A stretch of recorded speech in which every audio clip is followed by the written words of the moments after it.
Assalamualaikum, kita akan menyelesaikan yaitu penggunaan elektrolisis dalam industri. Ini materi yang terakhir, ini sangat penting untuk kalian pahami, jangan lewatkan. Ini adalah penggunaan elektrolisis dalam kehidupan sehari-hari dan sangat penting untuk kalian nanti dalam meniti karir masa depan. Yang pertama, ini adalah untuk metalurgi. Metalurgi itu adalah pengolahan logam. Jadi pengolahan logam. Oke, kita lihat ini. Yang pertama, ini adalah proses Hall Heroult. Ini ditemukan 1886, udah lama sekali. Biji bauksit. Biji bauksit itu ya Al2O3, tapi masih bercampur mineral-mineral yang lain. Ini kemudian biji bauksit itu masih keras. Ini titik lelehnya adalah 2045 derajat Celcius. Jadi tinggi sekali, makanya itu perlu dicampur dengan senyawa kriolit.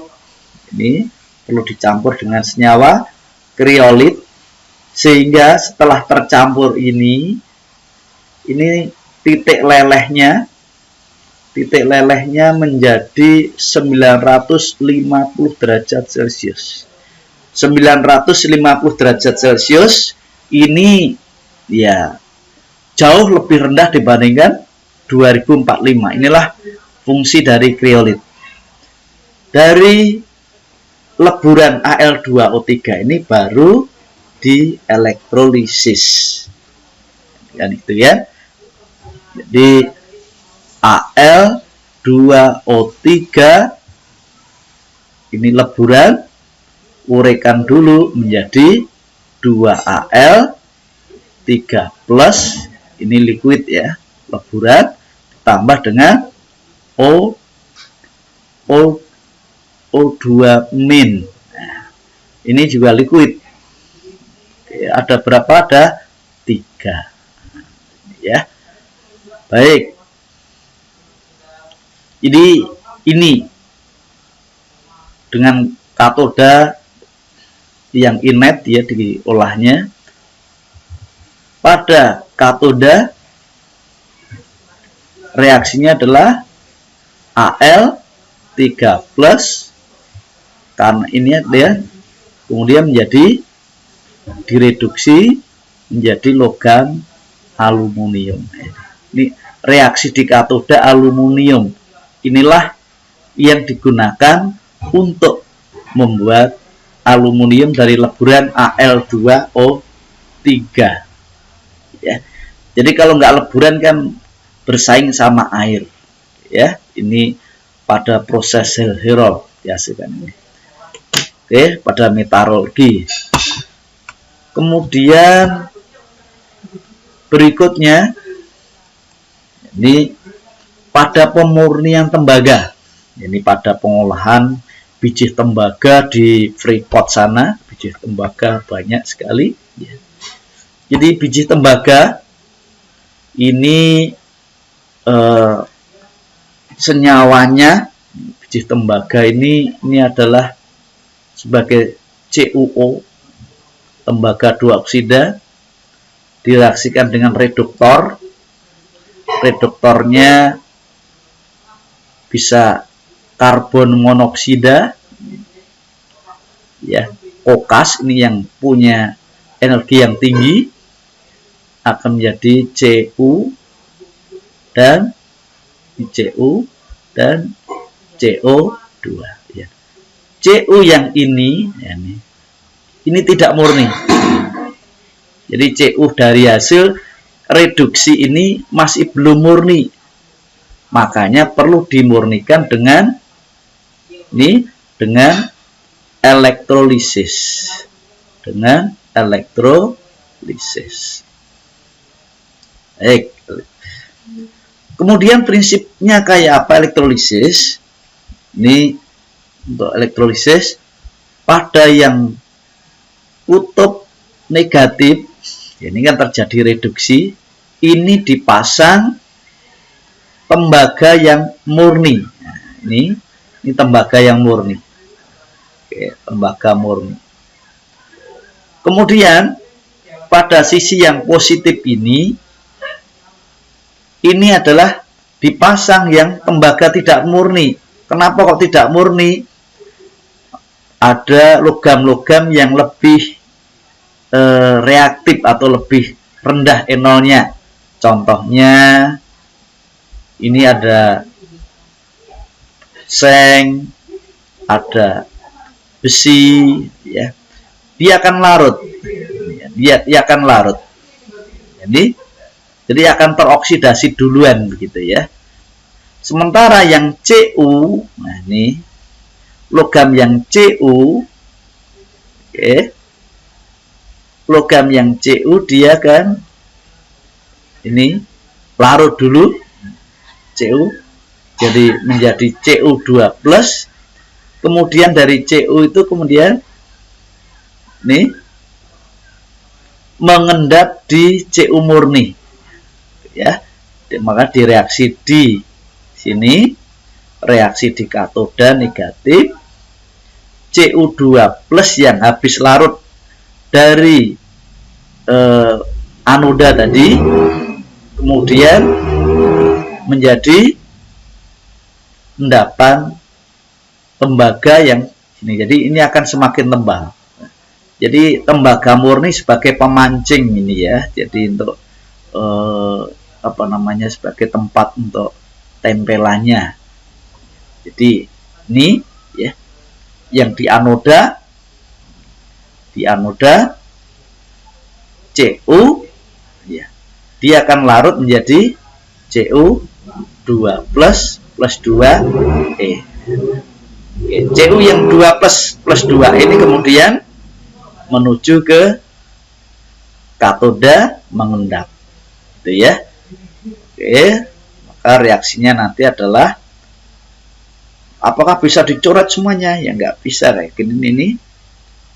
Ini di sini adalah untuk yang Cu2+-nya ini bisa dicoret, tapi yang ini adalah Cu dari anoda menuju ke Cu dari katoda. Oke ya. Ini adalah metalurgi dalam pemurnian tembaga. Jadi itu prinsipnya. Saya ulangi. Tembaga yang tidak murni ditaruh di anoda supaya teroksidasi, gitu ya, supaya teroksidasi. Kemudian akhirnya ditangkap oleh katoda berupa logam tembaga yang ini nanti akan sudah jadi yang murni. Ini adalah untuk metalurgi. Kemudian penggunaan berikutnya adalah pada industri bahan kimia. Industri bahan kimia itu banyak digunakan untuk membuat klorin, bromin, iodin, kemudian membuat asam klorida, membuat produk-produk kimia yang dengan cara elektrolisis, ya. Kita ambil contoh aja untuk ini, pada pembuatan gas klorin sama NaOH.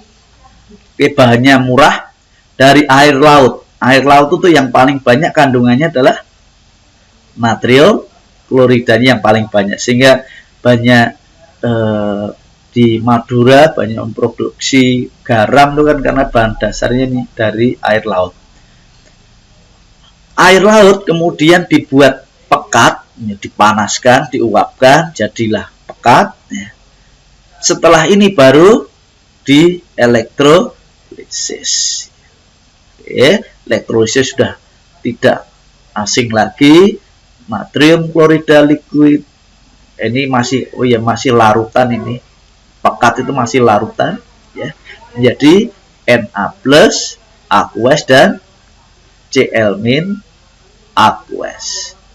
Apa reaksi di katoda? Reaksi DH3 ini karena masih ada air ini akan tereduksi menjadi apa?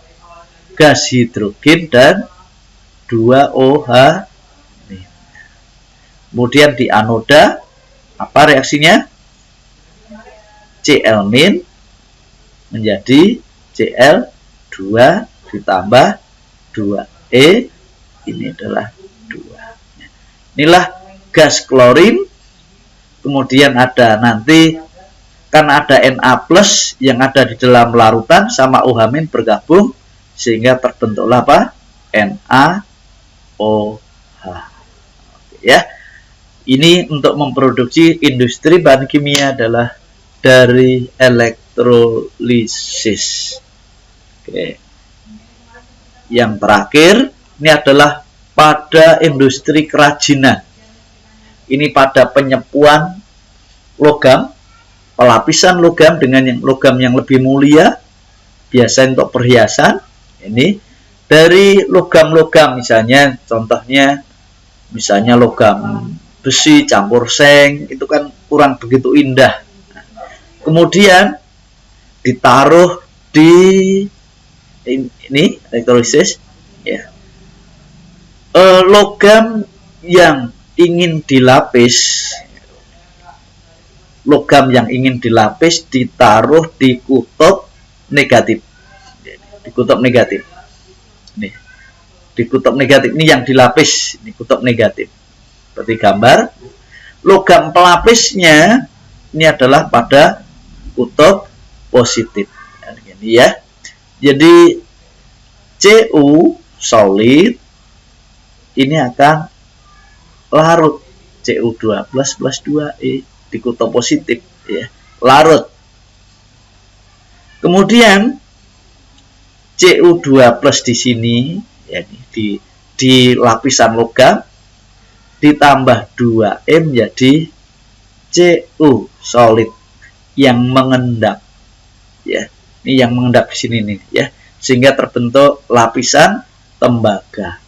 Ini adalah prinsip pada industri kerajinan yang dipakai oleh para usahawan, wira swastawan untuk membuat kerajinan dengan logam yang lebih mulia. Untuk penyepuan logam bisa dengan perak, bisa dengan tembaga, bisa dengan emas, dan lain-lain yang punya nilai ekonomi yang lebih tinggi, gitu ya. Dan ini untuk kegunaan yang lain banyak, bisa kalian explore di buku-buku referensi atau di internet. Terima kasih atas perhatiannya, dan jangan lupa beberapa hari lagi kalian mau ulangan, siapkan dengan baik. Assalamualaikum warahmatullahi wabarakatuh.